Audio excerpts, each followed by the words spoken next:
Here's an Advent scene, the Annunciation to Mary by Robert Campen. And notice that this Dutch painter has painted this scene from the Bible, but painted it as a contemporary 15th century Dutch scene. Here's a little Dutch town in the background. Here's Mary reading her Bible, and the angel comes in to Mary and tells her she is going to have a baby. And there are various symbols around Mary of the symbolic of the Incarnation, like this fire screen that lets some light through from the fire, but also protects one from the fire. This brass kettle here, Mary is to be a vessel for God.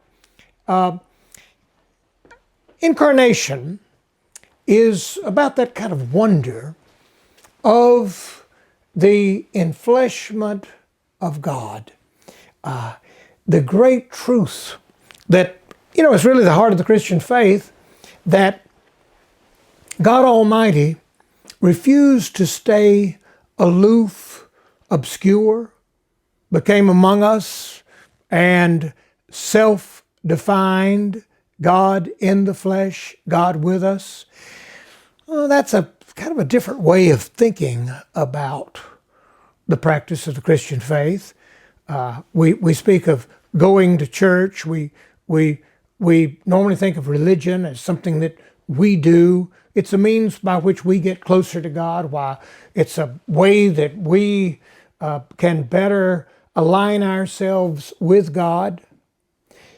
The Incarnation, though, speaks of a different truth, and that is that God Almighty did not wait for us to climb up to God. God climbed down to us.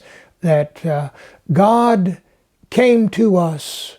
Down through the centuries, you can think of all the human attempts, the way we tried to be smart enough or good enough or holy enough to climb up to God.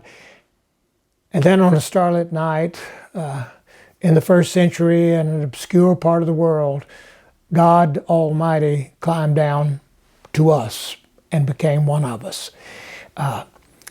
Mary, a peasant woman living in Judea, unmarried, is told that she's going to have a baby.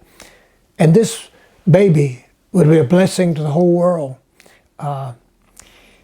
Isn't it wonderful, says the Incarnation, that we don't have to heft ourselves up to God, but that God Almighty shows up and comes among us. That's the wonder that we're exploring in the wonder of the Incarnation.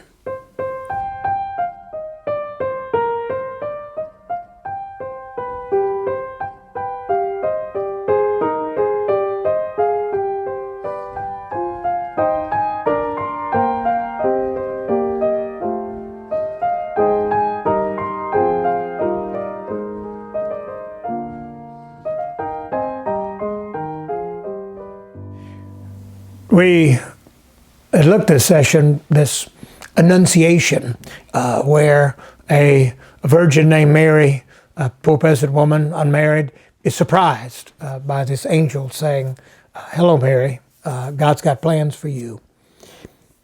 Has there been some time in your life when you really have experienced God somehow enfolding you into God's work, in God's plans in the world?